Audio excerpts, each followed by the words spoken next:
Hello, Not in boys. sharp How are focus. you? We're live on Facebook now to make some noise. We can't make noise. Chris was supposed to bring his cello or his violin or the other multitude of instruments that he plays. And now we're going to have to ask Rocky to sing. Rocky's howling already. That's my song, and my dog is jumping on me now. So there you go. We're off to a good start. Fantastic, fantastic. So that's my fantastic Manil. Ladies and gentlemen, thank you so much for joining us this afternoon. We have Rocky and Mayur, Rocky in blue, Mayur in red, and Ashok in grey. And I'm Nishtha in my pink, since I happen to be the token woman on this panel, moderating this fantastic panel. So I wanted to overdo the pink. Super. And in case people are still confused, the one without the beard is Nishtha. So you can easily make out who it is. Absolutely. Right. So today the discussion is all about food.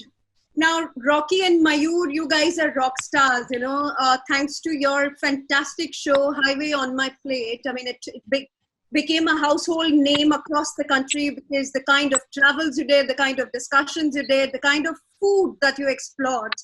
I mean, it was just fantastic. Ashok, I have to say, is quite a dark horse here, but he has something really, really interesting up his sleeve. He's going to come out with a book on the science of cooking. कितना temperature पे तड़का लगाएं तो सबसे ज़्यादा अच्छा test होगा. I mean, I'm just trying to oversimplify it, but that's exactly what he's doing. And if you see his Twitter feed, then you would realize all his cooking is accompanied by his gyan on how to make it fantastic by the use of science. Flame torch use karna hai ya itni der tak boil karna hai, or different techniques. It's just fantastic. So yes, I want to start with Rocky. Rocky, food is about science or art? Yeah, I think food has always been about passion and love.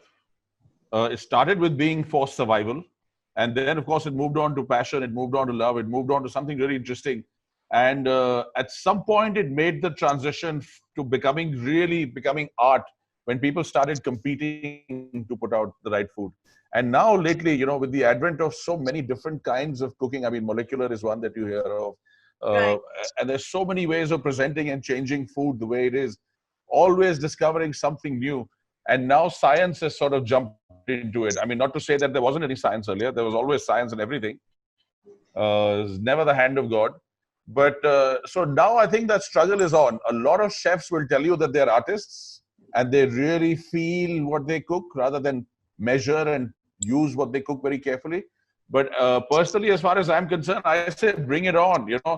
Thankfully, I'm not the guy cooking. I'm the guy eating. So the more interesting ways you have of making food, scientific, artistic, colorful textures, the better it is for me. Bring it on. I'm not one of those purists. In fact, I'm the antithesis of a purist. So I'm very happy that, more science is going into it. I'm very happy more art is going into it. I look at food sometimes and it looks like paintings. It's so beautiful. You feel like hanging it on the wall and not eating it. So, I'm just happy. Right. What about you, Mayur? I think food is magical. It is amazing how people can take hours, sometimes days to prepare something. And then it lands on my plate and in 5 minutes it can be done. The mathematics is just, it's almost quantum. Right. It's amazing. But no, listen, food, science has always been at the base of cooking, right from the time, without putting a name to it. One of our way back there ancestors decided he was going to throw some meat on some fire. Yeah. And then and then hereby changing its structure forever. So it's been around. It's just that every year and now they put new names to it, to the techniques and stuff. And a lot of these have been around forever. We just now start to classify them and name them and stuff. The important thing is to keep having fun. whether you come at food from molecular gastronomy or art or consumption like us, it's very important for it to be enjoyable. Right. Krish, what about you? I think I'd like to, I think Rocky and Mayur are right? So, mankind, we've been cooking for, since we invented fire. So that's several, at least 100,000 years ago, right? Science is much newer. The idea of explaining things in terms of their physics and chemistry is a relatively more, post maybe the last 2,000 years, right? So in that sense, I think it's important to not see science as something that's great and that's come and transformed cooking. Cooking has been something that we've been doing for ages, right? And most people can still whip up a fantastic meal without understanding proteins or Maillard reaction and all of that, right? So that's everyone. That's almost everyone. But I think what's important to understand is that so the food science per se is significantly more important if you make consumer grade food. Like, for example, if I have to make biscuits or chips in a factory for millions of such packets and so on, I need to use science and engineering, because I can't use this general let me figure out how much salt I can put, and you can't use this sort of rough estimation that we do at home. So that's where food scientists then figure out that it has to be very precise, the pH has to be precise, the ingredients have to be very precise, and so on, right? So in that sense, the way I'd say, rather than use this dichotomy between art and science, I'd call cooking a craft, in the sense that craft is essentially that there is a bit of art in it, but there are some methods.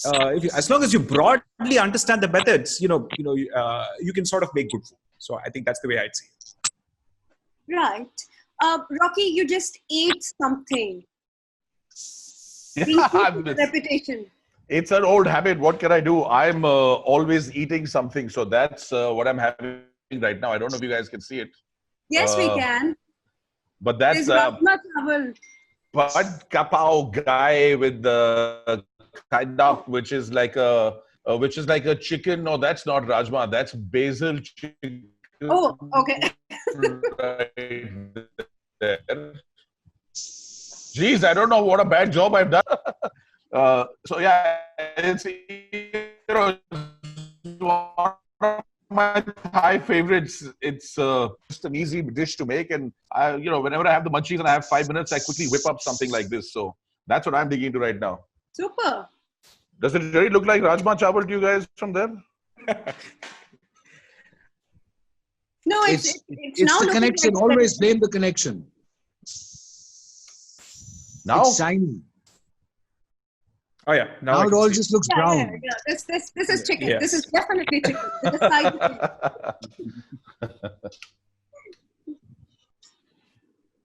Right. A lot of us have explored and discovered cooking during this lockdown.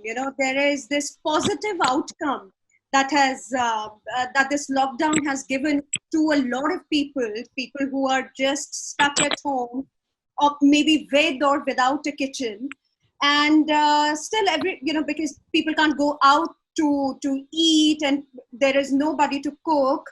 So finally, you have discovered that tiny corner in your house, which is called kitchen. So a lot of men have also started cooking. If not cooking, at least doing the dishes, because that's the least you can do. True. Yeah, no, absolutely. It's a wonderful advancement. I wish the women in my family also had taken this opportunity to get into the kitchen, because my mom has never cooked anything in her whole life. She is like the worst. Like, people tell me, oh, I remember my mother's cooking. And I was like, I have no recollection at all in my life ever. The few times I took a bite, I passed out. I remember once she boiled. Nothing. I remember once she tried to boil eggs for us, and what a mess she made. I mean, there was like egg floating everywhere, cracked open. So she is terrible. And my wife is a good cook, but she hasn't been into the kitchen, I think, for maybe 15 years. I have a daughter who's in third year architecture, and she is so opposed to going into the kitchen that I can't tell you. So it's usually me. I have a guy who's been with me for like 25 years. There's usually me and him in the kitchen, listening to old Kishore Kumar songs and whipping up whatever we can. And now my son has joined in, who's 16 years old. So, we have cheap labor finally available in the Singh household over here. But Fantastic. you know, What else I is wish cooking women there would go for? into the kitchen more. Sorry, Rocky, you said something. We've lost you. Sorry. Yeah. So I said I wish the women in my family had taken this opportunity to go into the kitchen. They didn't. So I'm still there. My the guy in the kitchen is still there, and my son is. Super, super. Rocky, fantastic that there is a serious role reversal, gender bending happening in your household. What about you, Mayur? No reversals there. Only a reversal of fortune. Because now on top of the fact that like my wife is a fabulous cook, my daughter started baking a lot. So I'm very happy. I play photographer. I play general optimist. And I wash dishes once in a while. But I've only gone in to like try my hand at baking a couple of times. And that was also just so that I could encourage my daughter to like get in so I could film her. So I enjoy the cooking when I'm going in there to see what snack I can make when I pull the fridge open. That's about it. Oh, fantastic. Ashok, what about you? I mean, I have to admit that my situation is very different in that I'm basically the privileged IT guy who has the opportunity to be able to experiment and travel and buy fancy ingredients and cook interesting things and force all the people in this household to taste them. But bearing in mind that people like my mother and my mother-in-law who live downstairs and so on, they've been cooking every day of their lives without really not much of a. It's a chore for them. It's sustenance. It's feeding 3 kids. It's feeding the entire family and while working. And so I think it's important to say that while I get a lot of attention because I'm a guy who cooks in the family, and that I think is unfortunate because they're like, oh, a guy cooking and so on, right? So my wife is actually a better cook, but I get all the attention because I'm a guy who cooks, right? So I think it's important to recognize that for cooking for a mass majority of Indians is basically done by the woman in the house with little or no choice. Right. And I think in that sense, I hope it changes. I don't think it's going to be changed by people doing experimental cooking and food science and all that. It's going to be changed because people start helping with cutting vegetables and washing dishes and doing basic things. I think that's really where things are. Absolutely. There is an example that there's an example. Chris, you said your mother and your mother-in-law live in the same house. Well, it's 3 separate houses, but we my in-laws stay 1 floor below, and then my mother stays in the ground floor. So there's always food around. So that's it. I'm extraordinarily fortunate. So I actually don't have to cook, and there's always food, right? So that gives me the opportunity to really experiment and do all these experiments. Super. My deepest respect. There's an example I always give when it comes to how men get all the attention for doing the bare minimum. So a woman has to be an Olympian and a beauty contest winner and a Nobel Prize winner to get any respect in the society. The man, on the other hand, just have to be born. True. I didn't say that. I say kill them all. Who the hell do these guys think they are?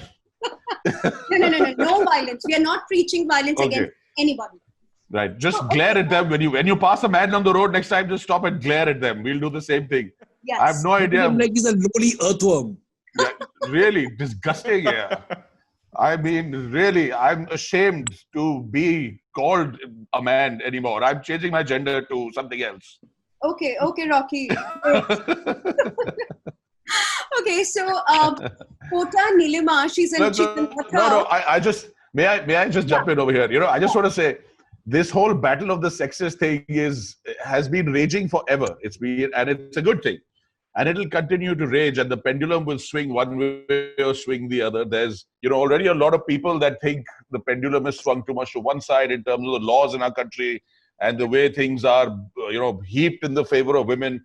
There's, of course, the truth is somewhere completely on the other side where millions of women are suffering so much that it's incredible to even sort of start talking about it. I mean, you have to be a real idiot if you draw a comparison between the state of women and men in this country. And it's an unfortunate thing, but I think no gains are made without a fight here. And if you don't get into a battle, You're not going to get any advantage, and nobody is going to give up the advantage to you, including men. It could be anything.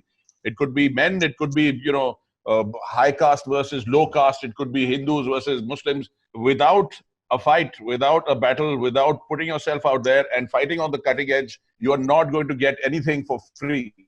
Absolutely. So, Absolutely.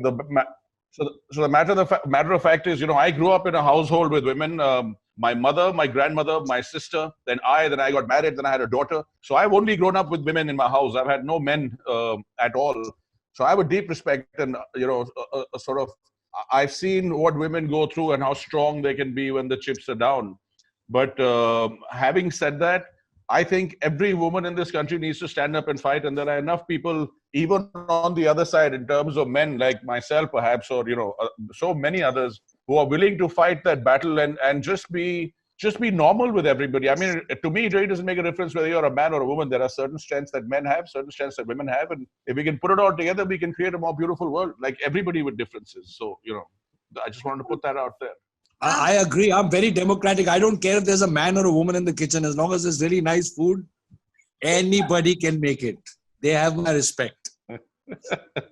Okay, serious, so I want to take some questions. We have some questions, and some of them are very interesting and very, very precise. But let me start with Nilima. Kota Nilima, I'm being a little... Okay, you can accuse me of nepotism because Nilima is also a very dear friend. So she has a very interesting question here. As someone who can't cook, please tell me, what does the experience of cooking compare to in real life? Compared to something else, or Yes. to other things that you do, or Yes. I mean, it depends on how you see it. You can see it as the ability to turn ingredients, which by the way taste terrible raw, into something that is truly delicious. Most things when they're raw, like your rice or your legumes or meat, are inedible. But then just the application of heat is what seems to transform them, right? And so that's in some sense it's really alchemy, right? So it's beautiful. So think of it as you being the conductor of a chemistry experiment in your lab. That's one way of looking at it. But the other way, practical way of looking at it, is that suppose you were in a world where there's no Swiggy, there's no it's that kind of situation. So I think it's an essential life skill to be able to feed yourself and to be able to eat healthily, right? And have control over what you eat. So I think that's really what it is. Yeah, I think food is... Yeah, Rocky, go ahead. I'll wait for Rocky, Food please. is love in so many ways. I just want to tell Nilima, food is love in so many ways. If you have 3 people come over to your house on a really hot evening and you pour them a really nice drink and you mix up a cocktail or even a basic nimbu pani, and they take that first sip and they turn to you and they go, "Oh my God, that's so good." That's what food is. That's what making food really is. And as far as home cooks are concerned, they cook with a lot of love and attention because they want to get the best nutrition, the best taste out to their family members, like I do, for example. And that gratifies. So food can be, it breaks into so many pieces, and there are so many levels at which food sort of touches you. So I think it's very gratifying. You must try it if you haven't. I mean, even if you boil fry an egg for someone or make a cup of tea and they like it, you'll be hooked. So try it. Right. Mayur. Very literally answering that question. Number one, I mean, what is the experience of cooking compared with what? So it's all relative. If you're comparing it with the thing of your fingernails being pulled out, then yes, cooking is a really good idea. It's a very pleasurable experience. If you're comparing it with lying down and somebody peeling and feeding you grapes while a cool breeze blows and you have a cool drink, maybe I'd rather do that than do the cooking. But yes, for me again, my dadi, my bhua, my mom not so much. My mom is in the same category of cooks as Rocky's mother. But my dadi, my bhua, my wife, and now my daughter, it's so many people have just demonstrated pure sheer love for me by just making food. And then even when Rocky and I have traveled, so it's not restricted to just women.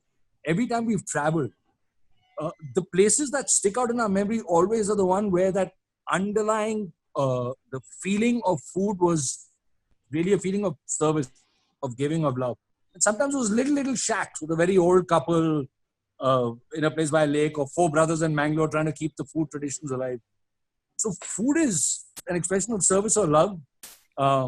So that's why even the rare times that I get in, I'll only get in because I'm like trying to show. Like I make smoothies for my children every morning, and I do that because it's like something special I do for them, not because I love making smoothies. I'd rather just eat the fruit. An anonymous attendee wants to ask, how does cooking time vary while preparing meat in a pressure cooker? Does cooking in a pressure cooker impact flavor? Very much. So if you ask me, you should, unless you're really short on time or unless you're really cooking some really, really tough cuts of meat, pork, mutton, or beef, you should avoid using the pressure cooker for meat because I think the temperature is too high. And then meat proteins actually coagulate at really about 70 Celsius. Right? Beyond that, it gets really dry.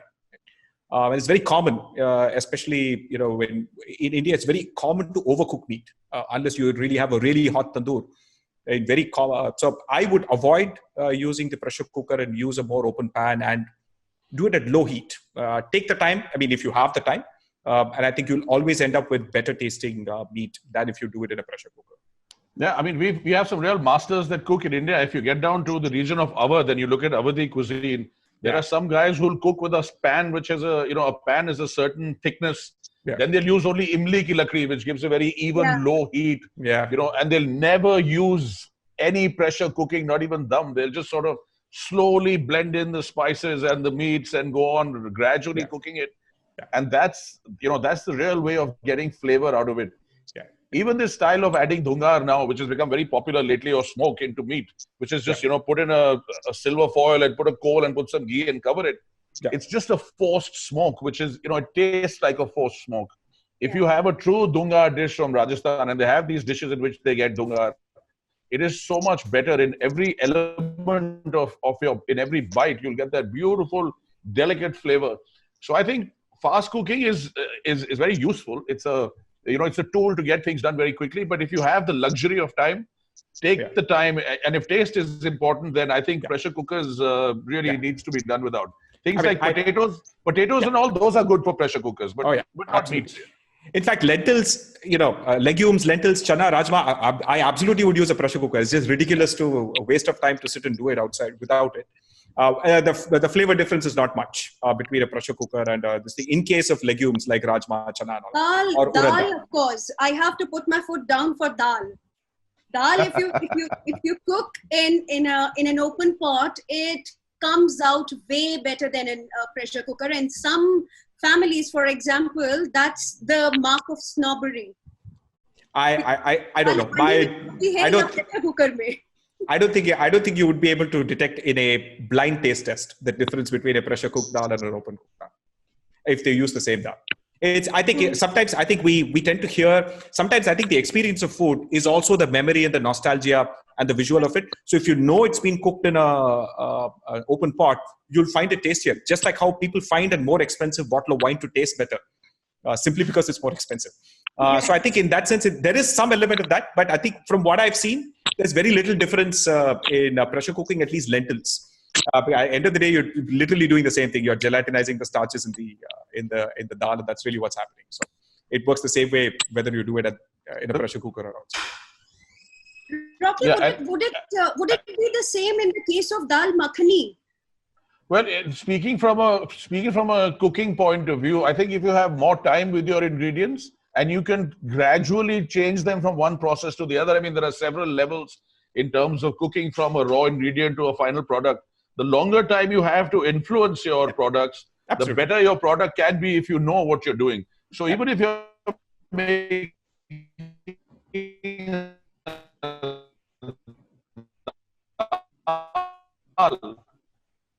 and you have 6 distinct steps on how to make that dal. I mean, dal makhani is, of course, a whole different ballgame. That's 80 years. And they have something called a dhar. Dhar is when they started making dal in it the first time. That's an 80-year-old dhar. For 80 years, they've just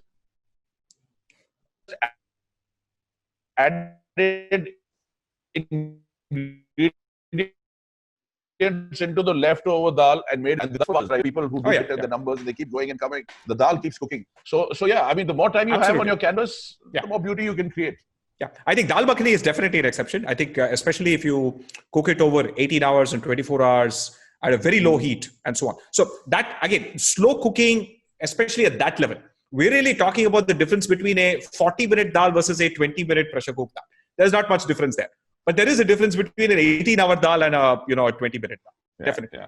Or a 40-minute meat and a 20-minute meat. There's a lot of difference there too. Yeah, in meat, yes. In meat, absolutely. In meat, it does make a big difference, yes. Yeah. Yes. Right. So somebody called Sanjay W has posed a question, very interesting question. If taste is a function of cultural preferences, one man's delicacy is other man's taboo. So Chinese eating bats, that's the example that comes to my mind. How do you develop taste to recognize good food? Super hit question. Thank you so much, Sanjay. Well, I think good food is really, the term is very ambiguous. It's a very open sort of term. And if you start from Kerala, where frogs have been so popular in terms of a mainstream dish that people eat all the time. And you go up to, the Northeast where you have a lot of insects and you have a lot of reptiles in the food. Or a lot of fermented tastes, and you come down to the West where everything has to be fresh and everything has to be hands-on. Taste varies depending on how you've grown up eating what. And your, the sense of food is very, the story of food, the history of food in your head, the comfort food concept is that whatever you grew up eating, that's always the best. You always go back because there are so many memories connected to eating food. So you could be eating, a deeply fermented maggots along with a 6-month-old rotten soybean paste that stinks like you wouldn't believe. And you'd be like, this is just like home. And I remember my mother. Mom, of course, smells a lot better for sure. But, food is a function of culture. And that's the great part about it. If you're going to limit yourself to only your culture and only your food, you're missing a trick. Because even in our journeys, we've had 7,000 dishes across. And, so our palate has sort of been stretched. 15 years ago, if I probably ate it, I would have been like terrible. But today, I love some of those things, like grasshoppers. Love them. Yep. What about locusts? They're very similar. Yeah, big Actually, grasshoppers. They're grasshoppers, so they're just big grasshoppers. If they come to Delhi, I'll put up a video eating them. So I'm surprised people aren't doing that right now with this huge plague of locusts. Now you figure out how you can get them. There's a lot of good, this is the vegetarian saying, but a lot of protein and good eating on those, man. Yeah. Somebody's missing a trick somewhere. No, it's actually, it's changing. So I guess, I think, Rocky made some excellent points. So the whole idea of what you find tasty is a function of your culture, and more importantly, that culture itself is a function of your nostalgia, right? Which is that you grew up with it and you have memories of it.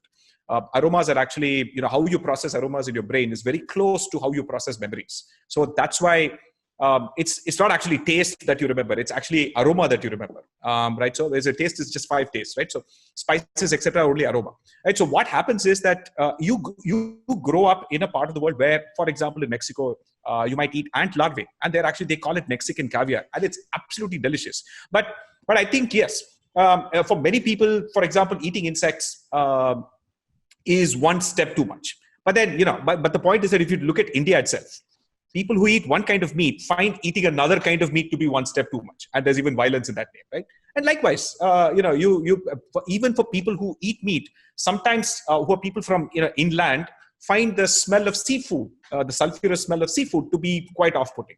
Right? And so, therefore, I think forget all of that, right? So, within a vegetarian family, you will find that in India there are people who cannot tolerate the smell of garlic, or that orthodox and so. So, I think you can just the number of variations. For example, the amount of salt that people put in food in, say, Europe or US, for instance, is distinctly much less than the amount of salt we put. In fact, they would find some of our home cooking to be way too salty.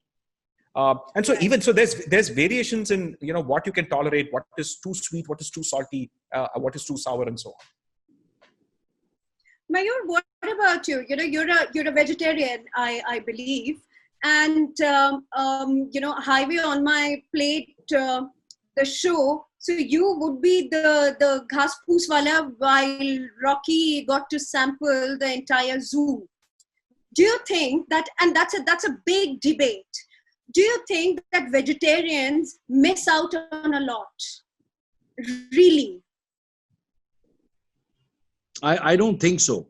I mean, I'll just address a little bit about what the question was all about. Like, how do you develop a sense of good taste? I can just say the way we're trying to do it with our children is that we ask them to, at least whatever new food we encounter, we ask them to try a little bit of it. So the palates might not be developed, the flavor profile might not be developed. They've not been on this planet long enough to have aromas and memories associated with new foods yet. But the idea is to keep introducing them to new foods, and then slowly they'll develop and they'll see what they like and they don't like. So even when you're an adult, the idea is if you keep your mind open, you just go and try a little bit of whatever's put in front of you. Aside from what gets in the way of whatever religious preference or health preference or whatever. Exactly. Whatever you have.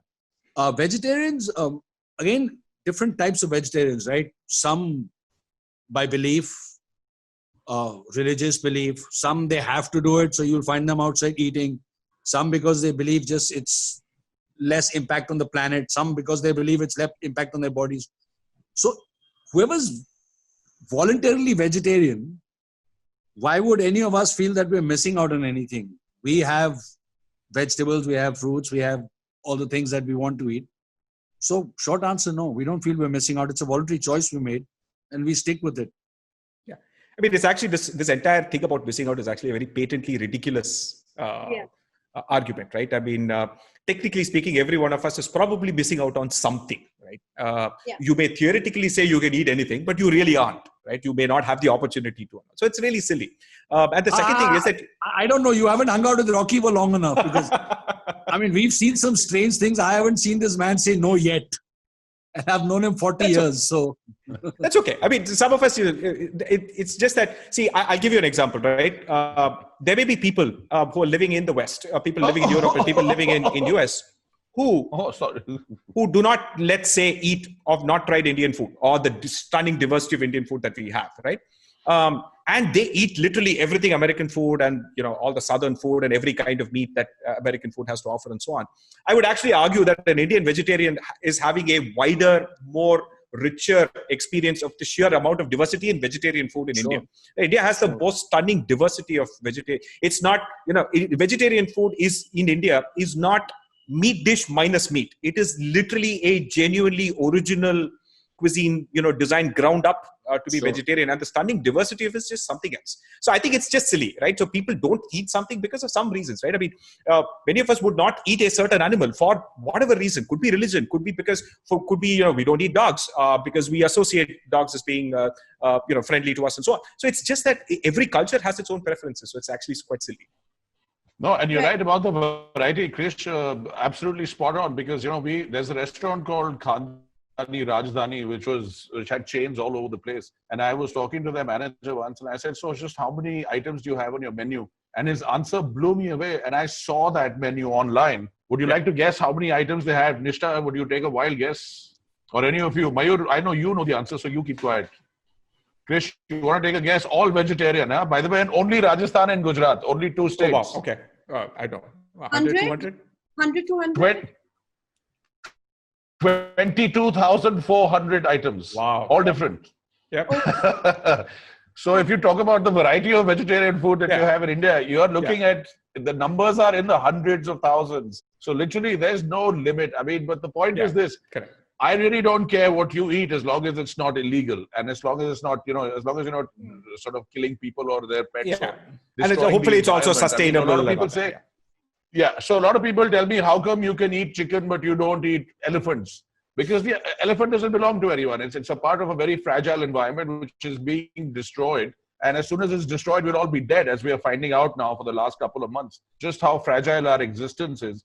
And the more sort of elephants and bats and pangolins and etc. we dig out of forests and eat, the closer we're going to get to extinction. But if food is grown, I'm very happy to eat it. So if somebody is growing elephants for eating, and I have eaten elephant meat from Kenya, which was legally culled and brought to the US, and it's not a particular meat that I would be interested in eating anymore, but I've eaten it. So, you know, I'd be happy to eat it, bring it on, or, you know, anything else. But the choices are everybody's own. Right. If you talk to a monk who lives at 19,000 feet in the Himalayas, and you tell, because that's really a crazy question to ask someone, you know. So where you are, what's the availability of food, what is your culture, the world is a better place with more variety, so we should let it be. If we all look the same, it'll be a terrible travesty. Yeah, true. Right. Which is why I don't have a beard, guys. We'll all look the same otherwise. Thank God. But, you know, thanks to the lockdown, you may see a mustache very soon.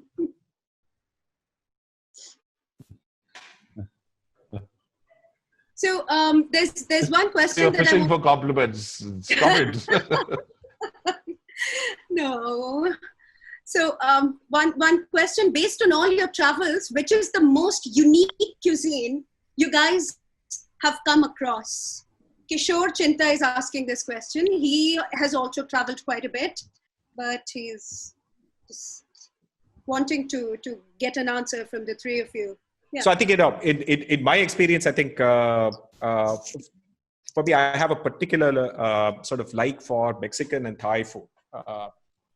One in that I think they have outside of obviously Indian food. I love every kind of Indian food, but if I had to say outside India, I had to pick one cuisine, I would pick Mexican and Thai.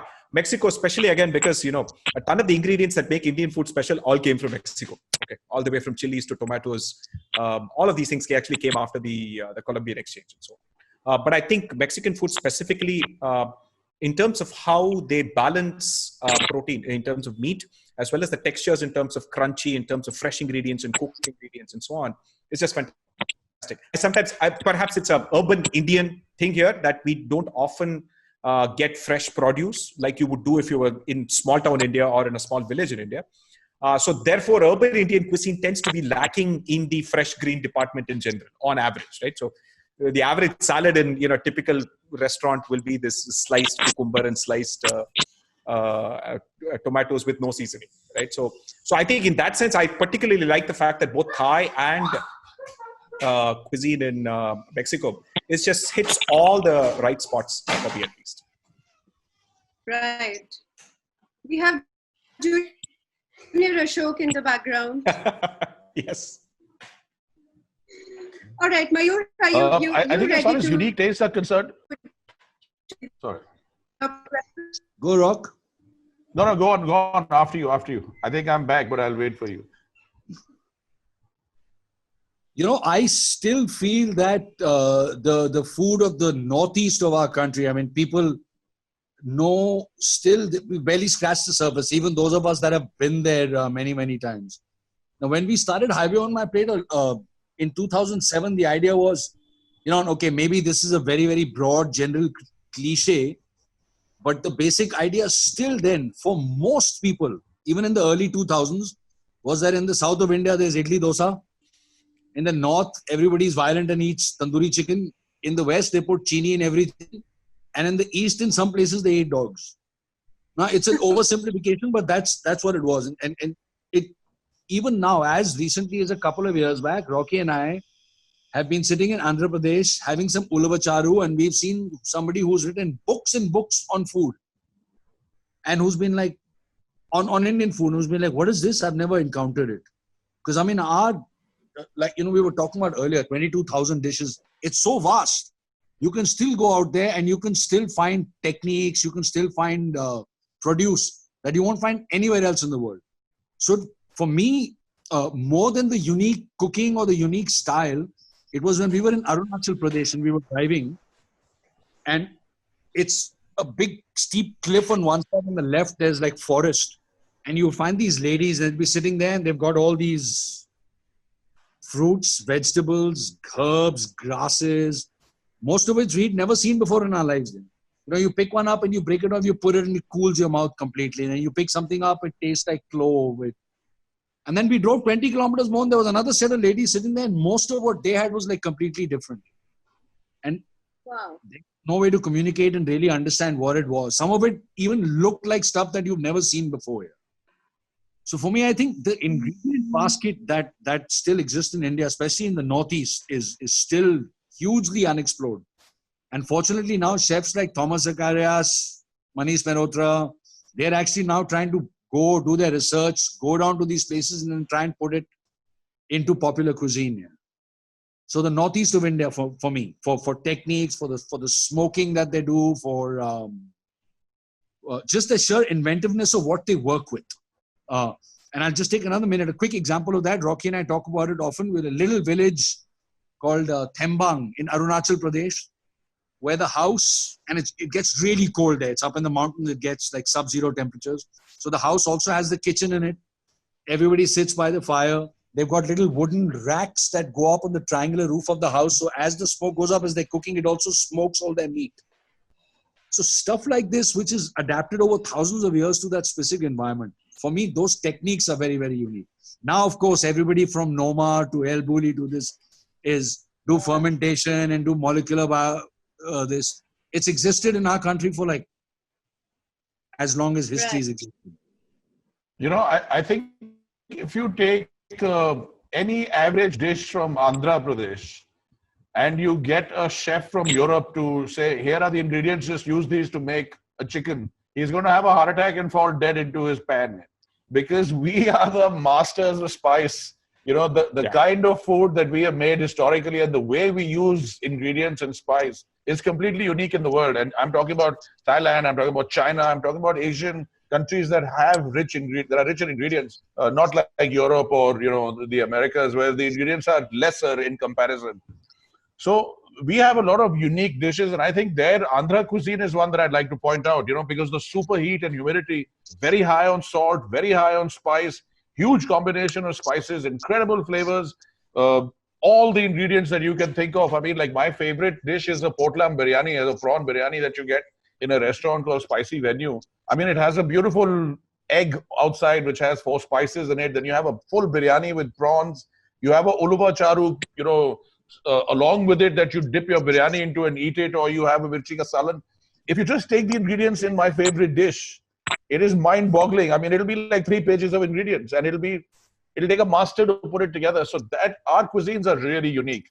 And of course, Naga cuisine, you know, I want to highlight that because the kind of the flavor of fermentation that they have, because when Nagas would go out hunting down into the plains, they'd ram meats into bamboos and cover them and leave them in the forest. And then 6 or 7 days later, they pick up those bamboos and go back to their villages and where they eat the food, which would be highly fermented. So they miss that flavor. So it's a very unique style of cooking. Again, very unique ingredients, everything that you can find in the land. And like Mayur said, the use of so many vegetables and grasses and leaves and herbs and shoots and roots and berries, and you know, it's endless. So I think those are the 2 most unique cuisines that I've had on the extreme ends of the spectrum. One with no spice, no chilies, nothing, and one with just like everything. So, and everything else sort of falls in between that for me. I mean, Chris, you know what Rocky and I say is that, you know, people say, but you know, there are such good restaurants in India and all. Why don't we ever get a Michelin rating or whatever? It doesn't. And we genuinely wonder if like somebody who's a trained Michelin inspector or whatever would be able to even understand what was happening if they took a bite of, you know, or I mean, how do you explain the complexity of a good sambar or rasam? I think, like I said, he have a heart attack and... See, that general obsession with Western accolades is, I don't think we should care about that, right? And I think an interesting point that Rocky particularly made about is an interesting bit of history, especially when it comes to fermented foods in India, right? I think we have a spectacularly rich tradition and history of fermentation in all across India, actually. So you go down to small towns, people will ferment anything, and in fact, eating fermented food is considered to be probiotic and healthy, and it's a very common thing, right? And I think you know, if I was reading some of these Tamil novels from set about 100 years ago, where they go into some of these historical aspects where essentially the British and the upper caste ultimately stopped a lot of this fermentation business because it was brewing alcohol. Okay? Because it was associated with brewing alcohol, they literally, you know, really prevented a lot of these things from happening. And over time, we really lost a lot of that fermentation as a culture. No, so that, you know, urban Indians now, we barely ferment anything other than maybe dahi. You know, we really just don't ferment anything at all. And I think that's a pity.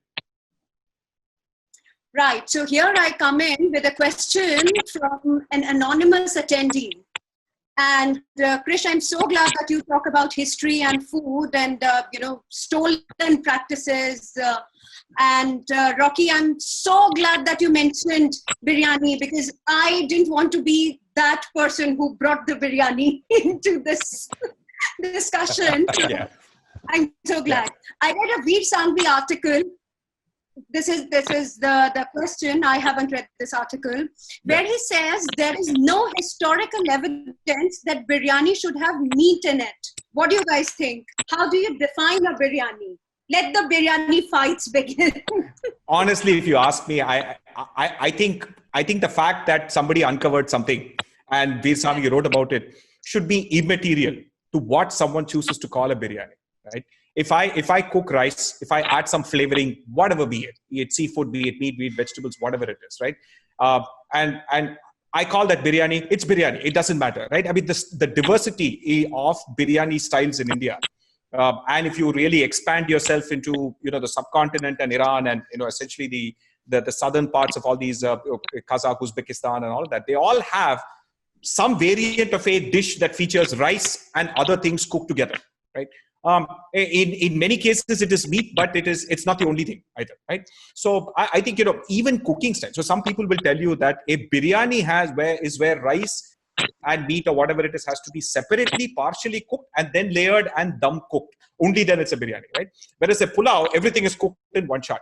But a Kashmiri biryani is actually cooked in one shot, right? Or at least some people tend to do it that way. So the problem is that if you know two people in two houses will swear by the same biryani recipe. So what is an authentic biryani really? It's just a completely silly discussion. So honestly, I think it doesn't really matter, right? You put what you want it, you call it biryani. I think that's about it. Look, this is like, there used to be this magazine that I used to love reading when I was a kid. It was called Stardust. It spoke about which film actor is having an affair with who and, what they did and where they got caught last night and so on and so forth. So all this gossip about biryani is not biryani and this is not this and that is that. And, I don't care. If you have proof, show me the receipt. From the 15th or 16th century when people started eating biryani, show me the receipt. And if you don't have the receipt, then, call it what you want. And it really doesn't matter. So, show me the receipt. Yeah. But, I've had like 152 different kinds of biryanis across this country. And there are so many ways you can, declassify them. Like Krish was talking about the kachi and the pakki biryani, where kachi is where you cook all the ingredients together. Pakki is where you cook separately and add. And there's 50 other kinds. So who does the biryani really belong to? I don't know. Who do chilies really belong to? You say, they were born in South America. That's all right. So my ancestors were probably born somewhere in Europe. Yours were probably born somewhere in Mongolia. Mayur's were probably born on Mars by the way he looks. But, it doesn't matter. Now we're all Indians and we're all here. So it doesn't matter. Biryani, whether it was made by Mumtaz Mahal or whether it came from Persia or biryan or the frying of meat and putting it with rice. Who cares? Let's talk about the best biryani, where you can find it, and talk about the taste of it. And whether it's a Hanumantu Pulao in Mysore or it's a Jameel biryani in Bhopal, they can fight it out. And depending on your taste, you can pick one. And I'm very happy with that. See, most of the spices we use in a biryani, outside of the black pepper, all came from Indonesia. All came from part of the world that is now Malaysia and Indonesia. Mace, nutmeg, all the really intense spices. The saffron came from... was introduced during the as part of the Silk Route, this thing, and it was then grown in Kashmir much later, right? So I think many of the ingredients that we use are not natively Indian either. So, and the word biryani itself comes from a Persian word for rice, right? So it's a meaningless debate. Yeah, in fact, the only thing that I'm happy about is if you actually catch hold of some Gujaratis and say, look, you've got this saved tomato and you've got potato and you've got mirchi and none of these belong to you. They all came from somewhere else. So that will be so much fun. Yeah. to throw water on so many narratives over there. Exactly. Yeah. Mayur, that's the way the world is, who cares? In defense of veg biryani, that's the only biryani that you may have tasted perhaps. What, do I have some defense for it? Is it a biryani or not? You've just spent 15 minutes listening. She's talking about very sensitive. She's talking about pulao. Yeah, she doesn't wants to matter know what it's We're called. only talking about veg biryani. Veg biryani. That's the biggest polarizing thing ever. You know, the last time somebody said you can't call it a veg biryani, I said, okay, I'll call it Nandini. Now can I go back to eating it? You know, seriously, like, get alive. You could get into so much trouble for that sentence, but I'll let it go. Yeah, I'll just let it go. I mean, take your pick of name. Man. Call it whatever you want. Call it avocado. All right. Gajodhar Singh. Ashok, you have some mirchis lying on your table. What are you going to do with them? So there's an interesting, fascinating story, historical story to this as well. So this is actually called the Hungarian wax pepper, which was introduced to South India only in the 1980s. It was just some chap who was traveling in California, bought back some seeds and started growing it, and then realized that it had no heat whatsoever, right? So nobody wanted to eat it. And so he didn't know, he had grown a large crop, he didn't know what to do with it. So his mother apparently said, why don't I, like we do, let's just dip it in some besan batter and fry it and see what it tastes like.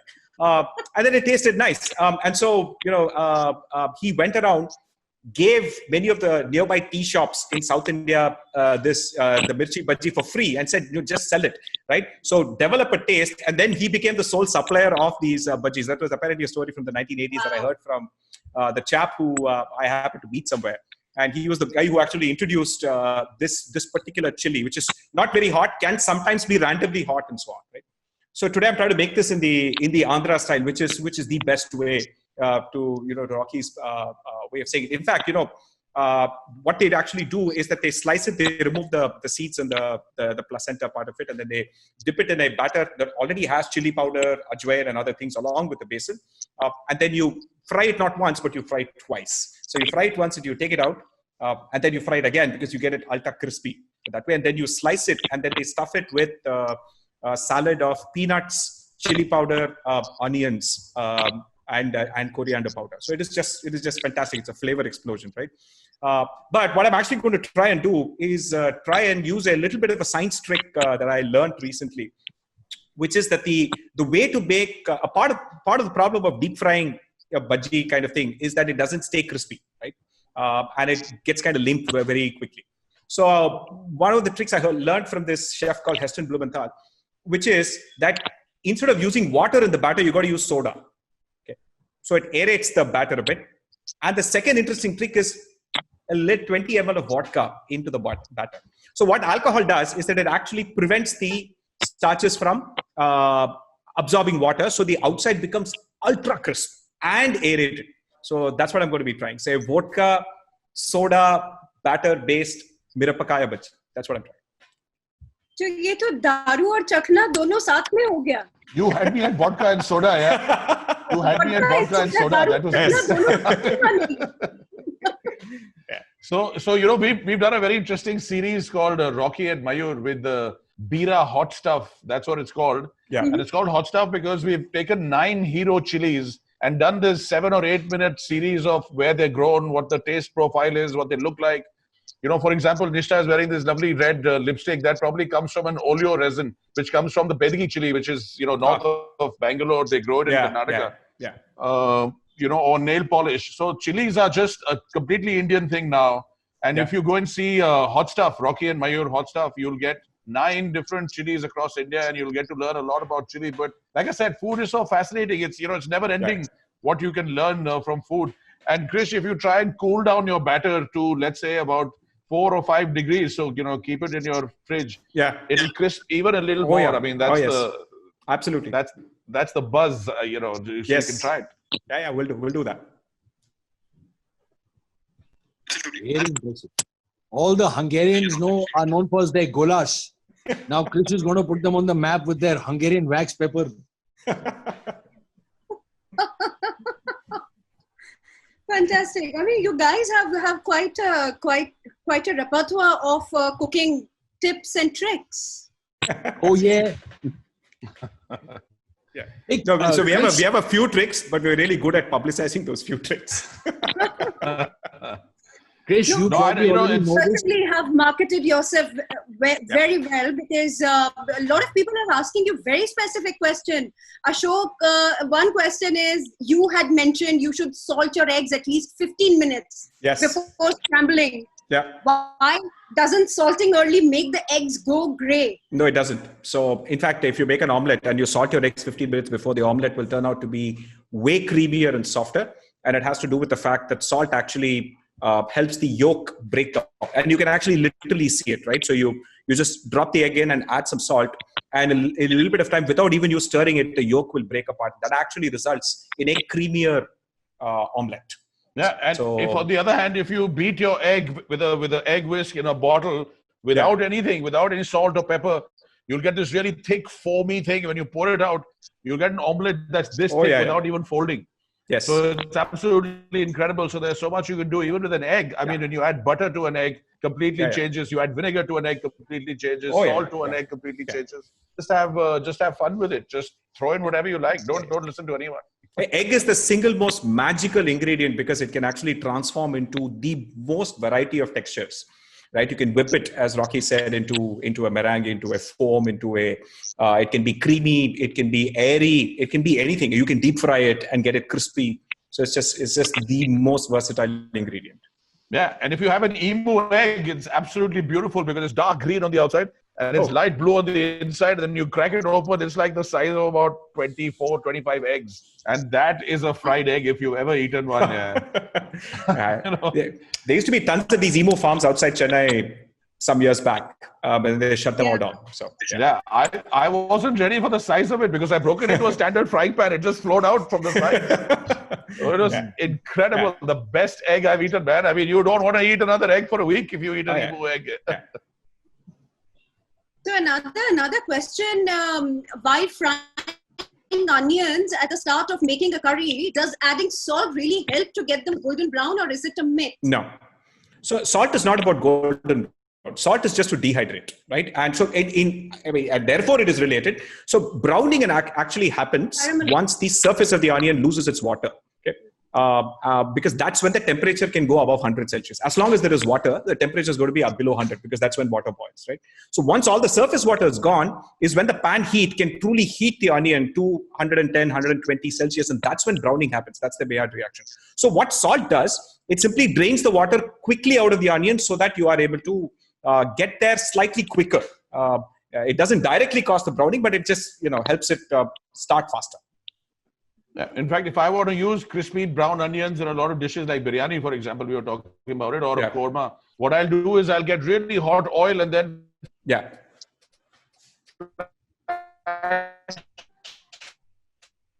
fry my onions very quickly, take them really crisp up, and they turn a beautiful dark golden brown.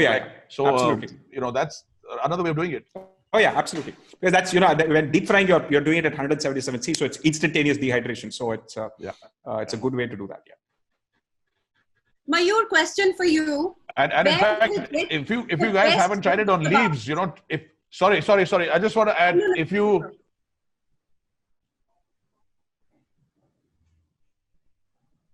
You lost Rocky? Yeah. Yeah. So maybe you can answer the question, Mayur. What question? Where do we get the best veg kebabs? Rocky's back. Rocky's back. We don't have you on video, Rock. We have your audio, I think. There we have both. Yes. Yeah. Okay. Leaves. Yes, I was saying if you flash fry basil or if you flash fry spinach, you get some really interesting ingredients to add into your food. So have fun with it. But sorry, Mayur, go ahead. Best veg kebabs. Best veg kebabs. For my favorite is actually the dahi ka kebab, if you believe it. That and a very specific place at Sumit Gulati's place in Delhi. It's called Gulati Spice Market. I've never had better dahi ka kebabs here. And they do stuff with a whole bunch of stuff. They do stuff really creamy kebabs with corn also, and then your usual vegetable mix. I've even had somebody had experimented with doing like rajma and what else was it, Rock? And they made seekh kebabs with it, which were not that interesting. But if you have to ask me, I keep it simple. A good, nice dahi ka kebab, especially if it's flavored with a little bit of elaichi in there. No, they had wonderful dahi ka kebab. They had vegetable galati kebab. Galavati kebab, yes. They had hara bhara kebab. They had corn kebabs. So beetroot. Kebab. There are about 8 or 10 kinds of vegetarian kebabs that you can have at Gulati Spice Market. At least you could. They've changed the menu recently. But if you're ever in Delhi and you want to try some nice veg kebabs, I suggest you go there because they're really. And Manish Mehrotra at Indian Action used to do these beetroot kebabs with peanut butter. Oh. Yeah. All right. So one question about restaurants now, and it's very relevant now because restaurants have had to rethink their strategy entirely. So the question from Abhiran Mukherjee is, do you see restaurants turning their strategy more towards delivery rather than dine-in due to COVID-19? That's a very important question.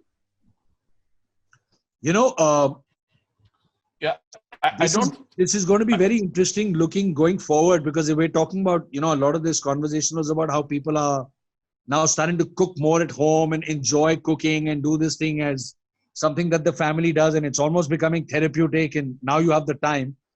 It's going to be interesting because you still don't know how soon people are going to be able to go back to like working 80-hour weeks, sitting in an office like they used to. And if they're going to carry on enjoying this, so I think that could be an additional challenge that restaurants could face, that people may not even want that much delivery because they're like, you know what? And in fact, I've already heard a few friends talking about this. They're like, we've got all these, they're in Goa, we got all these fresh ingredients, we cook, the husband and wife stand, we drink a glass of wine, we prepare our stuff. And then you order something in and then it comes and then you look at it and then you compare with what you're used to eating because you make it and then you say, I have to pay 2,000 for this. And they're like, something wrong there. So I think that's an added threat. I don't know the answers to that. The other two gentlemen may. But I wonder if that's going to be an additional challenge for restaurants, that more and more people are now going to start enjoying food at home. Yeah. So I think, there is definitely that. But I think given that at least what I'm seeing is that people working from home, people who are able to or have the privilege of working from home are actually working more hours. They're actually being more productive from an organizational standpoint. So there is, which means that I think it will level out. People will still need to order out food and so on. But at least from what I can see here is that restaurants that have a smaller footprint physically and tend to be more optimized for delivery upfront, like having separate counters and having a separate kitchen for delivery and so on. I think they are kind of doing well because there is clearly a demand for. There are old people. There are people living without access to kitchen facilities and so on. So clearly, delivery focused restaurants will definitely do well. In fact, we could see a ton of these new kinds of people being entrepreneurs and setting up. You know what? People want ghar ka khana, so I'm going to cook something and sell it and dunzo it to people. So there is that ecosystem that is also coming up. But definitely, I think the experience of dining in a restaurant for the next, I would say, almost 1 or 2 years is going to be at a definitely lower level than it was. But I also expect some innovation to start happening. Like, for example, so it's not a binary between ordering food and cooking your own food. There has got to be something in between also. So in other parts of the world, you can now order partially cooked, prepped meals, which you can then cook, right? I mean, you don't want the chore of cutting. I mean, half the pain of cooking is only cutting and cleaning and all the rest of it, right? So if people can cut your vegetables, prep your ingredients, and give you the stuff, and you can then quickly put it together and still make something that resembles fresh food, there is that white space as well that some companies are starting to fill up. So I think there's, it's an opportunity either way. But I think one important point before I forget that I want to mention is that I think while we talk about restaurants, it's important to talk about the food chain sustainability of what is actually happening to farmers, what is happening to the supply chain of food, right? Yeah. That is also, at this point, we are recognizing that we've never really helped our farmers out, and this situation has just made it worse. So I think it's important, if you get a chance, to perhaps directly try and buy from farmers. Hopefully, a lot of the governmental policy related challenges that today prevent a farmer from directly selling to an end customer will change as a result of this. And hopefully there'll be a lot more farm to table, more farmers markets being set up in cities and so on than we are otherwise used to.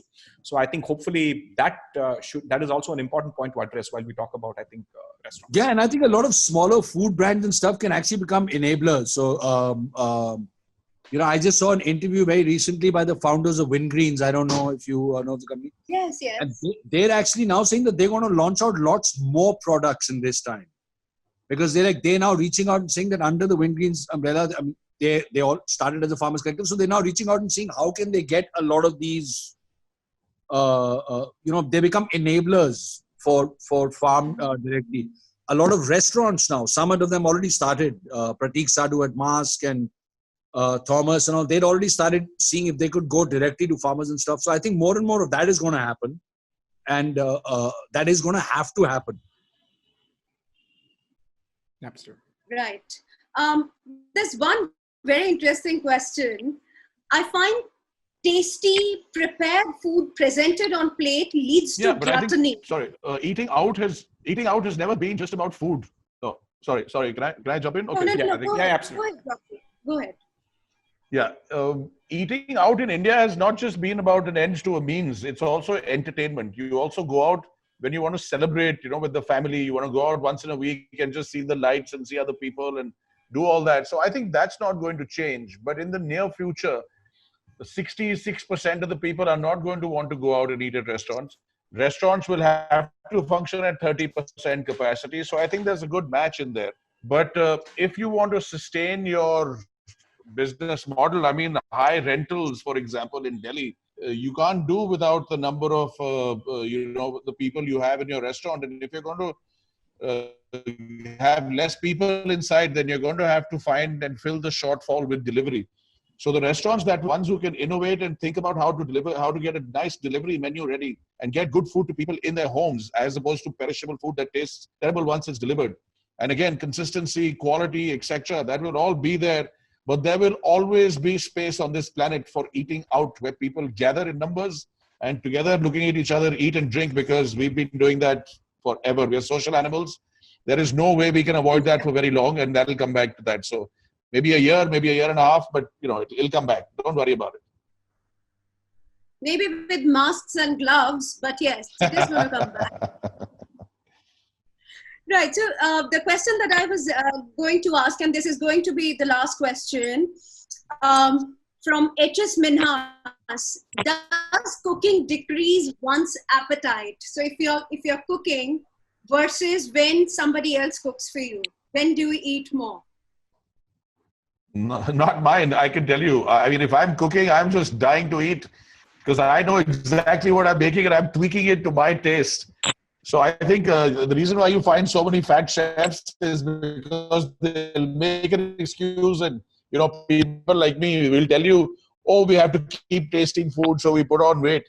But that's not true. We just love food, and we love to stuff as much of it as we can into our mouths and make pigs of ourselves, and that is how we survive. And we really don't care about the health aspect of it, etc., at least for ourselves. I'm speaking about myself. I serve very healthy food to my family, but when I cook for myself, it's not very healthy, and I can tell you that. And so far I'm okay. I'm 72 years old. I don't look a day over 55. So but I say, I would love it. But most people, the aroma of being inside a kitchen all the time, the smell gets in your hair and your beard and your face and your skin and your clothes. And that sort of puts you off a little bit. Kitchens, they love to eat. Good chefs enjoy their food. So we eat a lot. Right. What about you, Krish? I don't think it makes a difference whether I think if you like cooking good food for others, I think you like eating it too. Whether you eat more or less of it has nothing to do with whether you made it or not. I think it may have to do with your self-control and how you generally plan things out, right?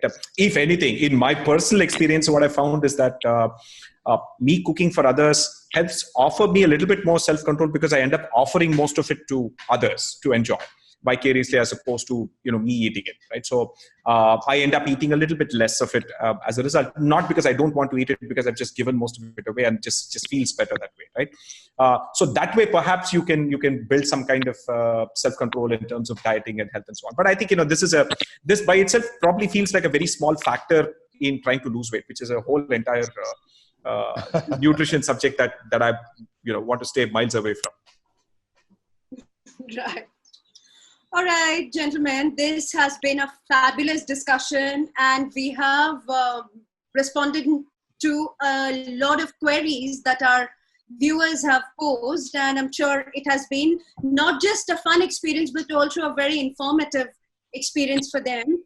Thank you so much for making time for this. Thank you so much, Rocky, for showing us what you were eating, which I thought was Rajma Chawal, but was chicken indeed. Yes, thank you. It's been wonderful chatting. Thank you. Good chatting with you, Krish. Mayur, good chatting as always. Nishta, thank you very much for having us on. It was a pleasure. Likewise, I just thought there was just one question that I couldn't resist answering. It's a very simple answer. MSG is perfectly fine. It's perfectly safe. In small quantities, it's perfectly fine. In small quantities, actually, most things are perfectly fine, right? So if sodium chloride is okay, monosodium glutamate is perfectly fine. The other side is actually an amino acid. So you're perfectly fine. So I think that's one answer that I wanted to answer. All right. Thanks. Bye. Bye, guys. Thank you so much. Thank you. Thanks. Bye-bye. And we'll be putting this discussion up on Facebook and on our website, YouTube, everywhere. So feel free to share it with whoever you want.